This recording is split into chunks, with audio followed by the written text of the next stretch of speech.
सुरुवात करूयात। तर तुम्ही इथे पाहू शकता मी ही 1 वाटी भरून हा रवा घेतलेला आहे। तर शक्यतो बारीक रवा वापरा, 0 नंबरचा रवा। आणि हा रवा आपल्याला एका मिक्सरच्या भांड्यामध्ये टाकून अगदी बारीक असा वाटून घ्यायचा आहे, म्हणजेच अगदी त्याचं असं पीठ करून घ्यायचं आहे। आणि नंतर हा वाटलेला रवा एका बाउलमध्ये मी ट्रान्सफर केलेला आहे। यामध्ये आता आपल्याला 2 चमचे मी हे तांदळाचं पीठ टाकत आहे, त्याचबरोबर 2 चमचे इथे मी गव्हाचं पीठ घेतलेलं आहे आणि इथे मी 2 चमचे अगदी कडकडीत तेल गरम करून घेतलेलं आहे। आपण जे कुकिंग ऑइल नॉर्मल वापरतो घरामध्ये दररोज स्वयंपाक करण्यासाठी, तेच ऑइल इथे आपल्याला वापरायचं आहे। आणि हे जे आपण जे मिश्रण तयार केलेलं आहे ते व्यवस्थित आपल्याला मिक्स करून घ्यायचं आहे। थोडंसं हे गरम असल्यामुळे मी हे चमच्याने करत आहे। नंतर थोडंसं हे कोमट झाल्यानंतर आपल्याला आपण जे यामध्ये तेल टाकलेलं आहे ते व्यवस्थित आपलं जे पीठ आहे त्याला लावून घ्यायचं आहे। हे पहा, अशा पद्धतीने हे आपल्याला व्यवस्थित तेल पिठाला लावून घ्यायचं आहे। हे जर पीठ आपण असं हातामध्ये थोडंसं घेऊन जर प्रेस केलं तर त्याचा अशा पद्धतीने तो पीठ आपल्याला गोळा होताना दिसला पाहिजे। आणि नंतर आपल्याला यामध्ये 1 कप दही घ्यायचं आहे। तर दही अगदी ताजं दही वापरा आणि जास्त आंबट दही वापरू नका। आणि नंतर मी यामध्ये 1 चमचा साखर टाकलेली आहे आणि 1 चमचा मी यामध्ये मीठ टाकलेलं आहे। आता आपल्याला सर्व इन्ग्रेडियंट्स टाकून झाल्यानंतर हे सर्व मिश्रण एकत्र एकजीव करून घ्यायचं आहे। तर व्यवस्थित आपण हे मिक्स करून घेऊयात। नंतर आपल्याला यामध्ये थोडं थोडं पाणी टाकून एक असं स्मूथ बॅटर बनवून घ्यायचं आहे। तर लक्षात ठेवा, पाणी अगदी लवकर असं जास्त टाकू नका, बॅटर तुमचं पातळ होऊ शकतं। जसं लागेल तसं आपल्याला यामध्ये थोडं थोडं पाणी ॲड करत जायचं आहे, कारण आपण यामध्ये रवा वापरलेला आहे आणि रवा पाणी शोषून घेतो, त्यामुळे जसं लागेल तसं थोडं थोडं पाणी आपल्याला यामध्ये टाकायचं आहे। तर साधारण अर्धा ग्लास मी पाणी टाकलेलं आहे आणि हे मिश्रण आहे आपल्याला व्यवस्थित अशा पद्धतीने विस्करच्या साहाय्याने फेटून घ्यायचं आहे। ते पहा, मला वाटतं आणखीन पाणी लागेल, तर पूर्ण 1 ग्लास पाणी मी यामध्ये टाकलेलं आहे आणि हे व्यवस्थित मिक्स करून घेतलेलं आहे। नंतर आपल्याला काय करायचं आहे, यावरती झाकण ठेवून साधारण 10 ते 15 मिनिटे आपल्याला हे जे बॅटर आहे ते रेस्ट करण्यासाठी ठेवून द्यायचं आहे। तर तुम्हाला मी कन्सिस्टन्सी दाखवते। तर हे पहा, अशा कन्सिस्टन्सीचे हे बॅटर झालेलं आहे। नंतर आपण हे जे बॅटर आहे ते रेस्ट करून झाल्यानंतर आता पाहूयात याची कन्सिस्टन्सी। तर हे पहा, इथे हे बॅटर मला थोडंसं घट्ट झालेलं दिसत आहे, म्हणजे आपण यामध्ये रवा वापरलेला आहे, त्यामुळे जे पाणी आहे ते रव्याने शोषून घेतलेलं आहे आणि रवा फुलला देखील आहे भरपूर प्रमाणात। तर आपल्याला यामध्ये आणखीन थोडंसं पाणी लागणार आहे। तर साधारण अर्धा ग्लास मी यामध्ये आणखीन पाणी ॲड केलेलं आहे आणि हे सर्व पुन्हा एकदा बॅटर आपण व्यवस्थित मिक्स करून घेणार आहोत। तर आपलं हे आता डोसा करण्यासाठीचं परफेक्ट कन्सिस्टन्सीचं बॅटर आपलं रेडी झालेलं आहे। तुम्ही पाहू शकता अगदी फ्लोईंग कन्सिस्टन्सी आहे। तर अशाच पद्धतीचं बॅटर तुम्ही देखील तयार करा। आणि नंतर आपल्याला यामध्ये पाव चमचा टाकायचा आहे खायचा सोडा, आणि खायचा सोडा टाकून देखील आपल्याला मस्त हे मिश्रण व्यवस्थित एकत्र करून घ्यायचं आहे।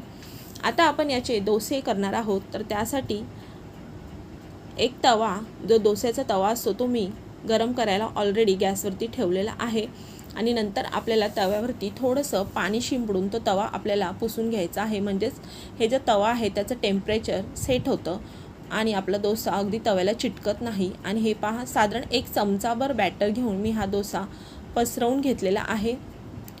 गॅसची फ्लेम आपल्याला अगदी मीडियम ठेवायची आहे। तर डोसा पसरून झाल्यानंतर साधारण 1 ते 1.5 मिनिटानंतर आपल्याला, तुम्हाला आवडत असल्यास तुम्ही यावरती बटर टाकू शकता, पण इथे मी तेलच टाकत आहे। तर दोन्ही बाजूने आपल्याला साधारण 1 ते 2 चमचे मी तेल टाकलेलं आहे आणि नंतर आपला डोसा मस्त क्रिस्पी होईपर्यंत आपल्याला छान भाजून घ्यायचा आहे। तर हे पहा, मस्त आपला हा गरमागरम कुरकुरीत झटपट होणारा रव्याचा डोसा तयार झालेला आहे। हा डोसा तुम्ही चटणीबरोबर, बटाट्याच्या भाजीबरोबर सर्व करू शकता। अगदी सकाळच्या वेळेस, घाईच्या वेळेस देखील तुम्ही ही रेसिपी नक्की ट्राय करून पहा आणि आय होप तुम्हाला ही रेसिपी आवडली असेल तर लाईक करा, शेअर करा आणि हो, चॅनलला सबस्क्राईब नक्की करा। आता आपण सर्व साहित्य घेणार आहोत। तर 4 वाट्या मी इथे हे जुने रेशनचे तांदूळ घेतलेले आहेत। तुम्ही कुठलेही रोजच्या वापरातले देखील तांदूळ वापरू शकता, पण ते तांदूळ जुने असायला हवेत। ज्या तांदळाचा भात अगदी मोकळा सुटसुटीत होतो, असेच तांदूळ आपल्याला डोसेसाठी वापरायचे आहेत। तर आता आपण यामध्ये 1 वाटी हे जाड पोहे घेतलेले आहेत। कांदा पोहे करण्यासाठी आपण जे पोहे वापरतो तेच पोहे आपल्याला यामध्ये वापरायचे आहेत। अर्धी वाटी उडीद डाळ घेतलेली आहे व अर्धी वाटी हा साबुदाणा घेतलेला आहे। आता यामध्ये मी 1 चमचा हे मेथीचे दाणे टाकत आहे। मेथीचे दाणे टाकल्यामुळे आपलं पीठ हे फर्मंट व्हायला मदत होते। आता हे सर्व आपण साहित्य स्वच्छ धुवून घेणार आहोत। आता आपण यामध्ये पाणी घालून साधारण 2 ते 3 वेळा अगदी चोळून हे सर्व साहित्य आपल्याला स्वच्छ धुवून घ्यायचं आहे।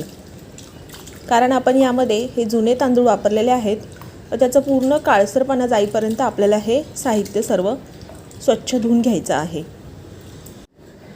मी हे सर्व जिन्नस स्वच्छ 2 ते 3 वेळा धुवून घेतलेले आहे। हे स्वच्छ धुणं फार गरजेचं आहे। जर आपण स्वच्छ धुतले नाही तर आपले डोसे काळपट होऊ शकतात। त्यामुळे आपल्याला हे तांदूळ व डाळ सगळं व्यवस्थित स्वच्छ धुवून घ्यायचं आहे। आता तांदूळ डाळ बुडतील इतकं मी पाणी टाकलेलं आहे व त्यावरती झाकण ठेवलेलं आहे व साधारण आपल्याला हे सर्व जिन्नस 4 ते 5 तास साईडला भिजत ठेवायचे आहेत। साधारण 4 ते 5 तास झालेले आहेत। हे पहा आपले सर्व जिन्नस छान भिजले आहेत व ते अगदी छान फुलून वर आलेले आहेत। तुम्ही पाहू शकता डाळ व तांदूळ अगदी मऊ झालेले आहेत। आता आपण यातलं पाणी निथळून हे सर्व मिक्सरला वाटून घेणार आहोत। तर मी इथे एका झाऱ्याच्या सहाय्याने यातलं सर्व पाणी निथळून घेते। व्हिडिओत दाखवल्याप्रमाणे आपल्याला पाणी हे निथळून घ्यायचं आहे किंवा तुम्ही एखाद्या चाळणीवरती देखील हे मिश्रण पसरवून त्यातलं पाणी निथळून हे वाटून घेऊ शकता। हे डाळ तांदूळ वाटताना आपल्याला अगदी थोड्याशाच पाण्याचा वापर करायचा आहे। आपण जे पाणी भिजवण्यासाठी वापरलं होतं त्यातलंच आपल्याला पाणी हे डाळ तांदूळ वाटण्यासाठी वापरायचं आहे। त्यामुळे आपलं पीठ चांगलं फर्मेंट होतं। तर हे पहा अगदी छान बारीक असं मी हे वाटून घेतलेलं आहे। अगदी क्रीमी टेक्स्चर आलेलं आहे या मिश्रणाला, तुम्ही पाहू शकता। तर अशा पद्धतीने अगदी आपल्याला हे मिश्रण बारीक वाटून घ्यायचं आहे। तर अशाच प्रकारे मी सर्व मिश्रण वाटून घेते। सर्व डाळ तांदूळ वाटून मी एका मोठ्या पातेल्यात काढलेलं आहे, तुम्ही पाहू शकता। आता यामध्ये आपण चवीनुसार मीठ टाकूयात। हे मिश्रण फर्मेंट करण्यासाठी आपल्याला अगदी मोठं व खोलगट असं पातेलं घ्यायचं आहे। कारण नंतर हे फर्मेंट झाल्यानंतर पीठ आपलं फुगून वर येतं, तर ते लहान पातेल्यात असल्यामुळे ते सांडू शकतं। त्यामुळे आपल्याला घेताना जरा मोठं पातेलं घ्यायचं आहे पीठ फर्मेंट करण्यासाठी। आता आपण मिक्सरच्या भांड्याला जे मिश्रण चिकटलं आहे ते पाणी टाकून थोडंसं फिरून घेणार आहोत व ते आपण पाणी बॅटरची कन्सिस्टन्सी ॲडजस्ट करण्यासाठी वापरणार आहोत। हे मिक्सरचं भांडं मी फिरून घेतलेलं आहे, त्यातलं पाणी आता आपण बॅटरमध्ये टाकूयात व बॅटरची कन्सिस्टन्सी ॲडजस्ट करून घेणार आहोत। तर हे पहा अशा कन्सिस्टन्सीचा बॅटर आपल्याला हवा आहे। अगदी पातळ किंवा अगदी घट्ट बॅटर करायचं नाही आहे आपल्याला। चमच्यातून ते रिबिनसारखं पडेल अशा कन्सिस्टन्सीचं बॅटर आपल्याला ठेवायचं आहे। आता आपण हे बॅटर साधारण 3 ते 4 मिनिटे व्यवस्थित एकाच डायरेक्शनमध्ये फेटून घेणार आहोत, म्हणजे त्यात हवा भरली जाते व पीठ आपलं छान फर्मेंट होतं।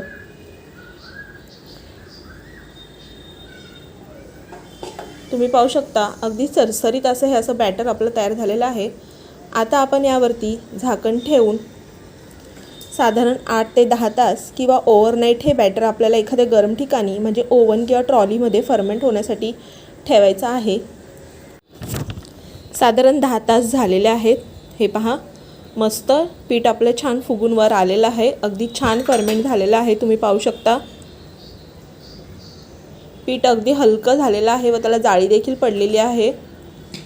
तर अगदी हलक्या हाताने आता हे पीठ आपण व्यवस्थित सर्व मिक्स करून घेऊयात व यातलं तुम्हाला जर अर्धं पीठ वापरायचं असेल तर तुम्ही अर्धं पीठ घेऊन बाकीचं उरलेलं पीठ तुम्ही फ्रीजमध्ये ठेवून त्याचा कधीही वापर करू शकता।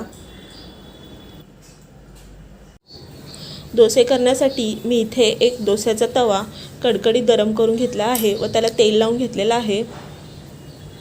आता बॅटर टाकण्यापूर्वी आपल्याला गॅसची फ्लेम अगदी लो करायची आहे व हे बॅटर आपल्याला व्यवस्थित जाडसरच पसरून ठेवायचा आहे, कारण हा डोसा जाडसरच असतो। तर हे पहा अशा पद्धतीने मी हे बॅटर पसरून घेतलेलं आहे। गॅसची फ्लेम अजिबात आपल्याला वाढवायची नाही आहे।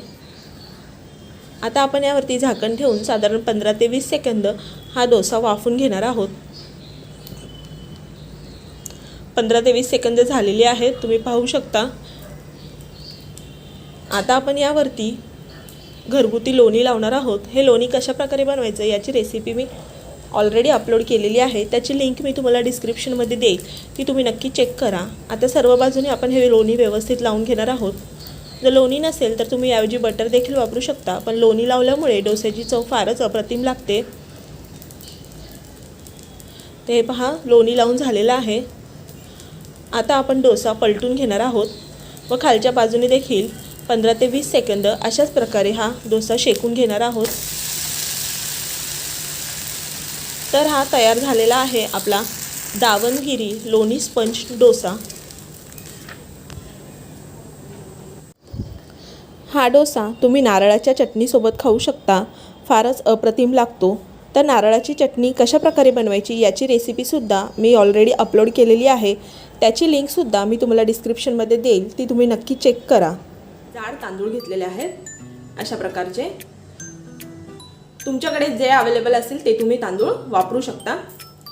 2 कप तांदळाला मी इथे 1 कप उडदाची डाळ घेतलेली आहे, अर्धा कप पोहे व अर्धा चमचा मेथीचे दाणे घेतलेले आहेत. आता आपण हे तांदूळ व डाळ वेगवेगळी धुणार आहोत स्वच्छ पाण्याने 2 ते 3 वेळा व ती भिजू घालणार आहोत. आता आपण तांदूळ स्वच्छ धुवून घेणार आहोत.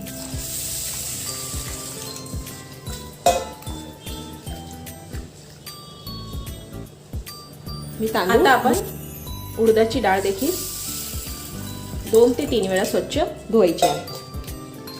अशा पद्धतीने मी ही डाळ धुवून घेते. तांदूळ व डाळ स्वच्छ धुवून घेतलेले आहेत मी. आता डाळीमध्ये मी अर्धा चमचा मेथीचे सीड्स घातलेले आहेत व आता मी पाणी घालते.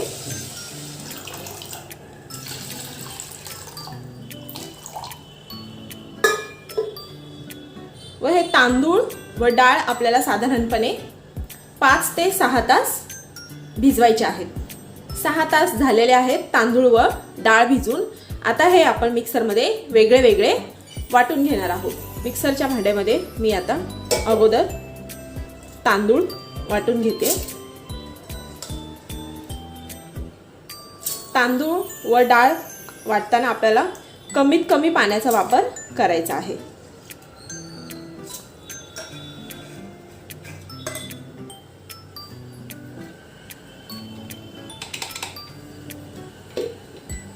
हे मी मिक्सरला फिरून घेते.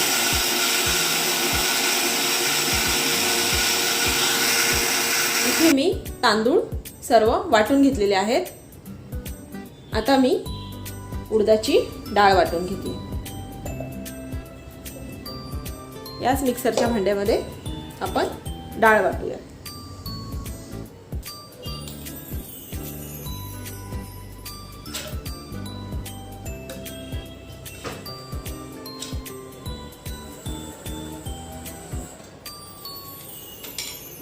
मी हे फिरून घेते. तांदूळ व डाळ वाटून झालेली आहे. आता हे आपण दोन्ही एकत्र करून घेणार आहोत.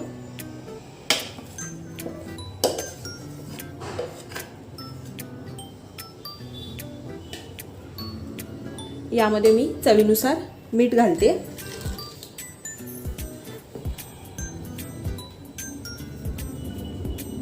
व हे छान आपल्याला एकत्र मिक्स करून घ्यायचं आहे.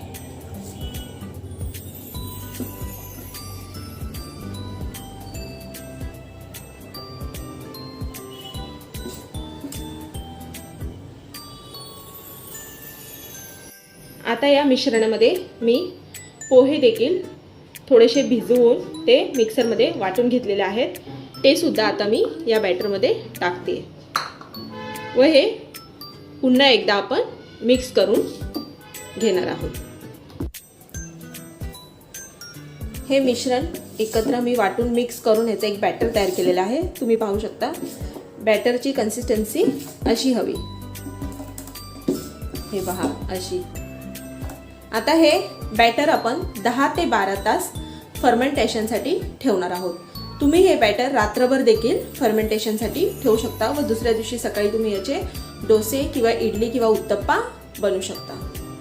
तुम्ही इथे बघू शकता हे 10 ते 12 तास झालेलं आहे पीठ मी रात्रभर फर्मेंटेशनसाठी ठेवलं होतं. छान फर्मेंट झालेलं आहे पीठ, अगदी छान फुगलं आहे. हे पहा व अगदी हलकंही झालं आहे.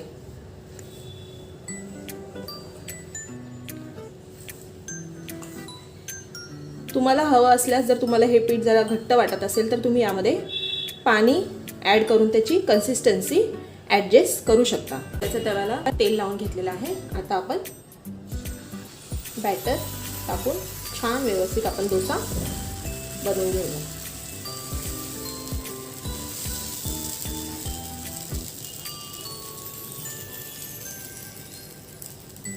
व साधारण 2 ते 3 मिनिटांनंतर आपण डोसा काढून घेऊया. तुम्ही पाहू शकता डोस्याला अगदी छान जाळी पडत आहे. आता आपण डोसा काढूया.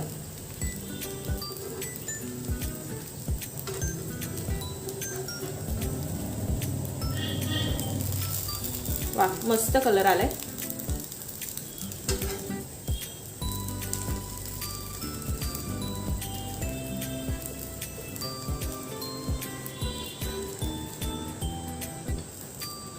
हे पहा आपला गरमागरम कुरकुरीत डोसा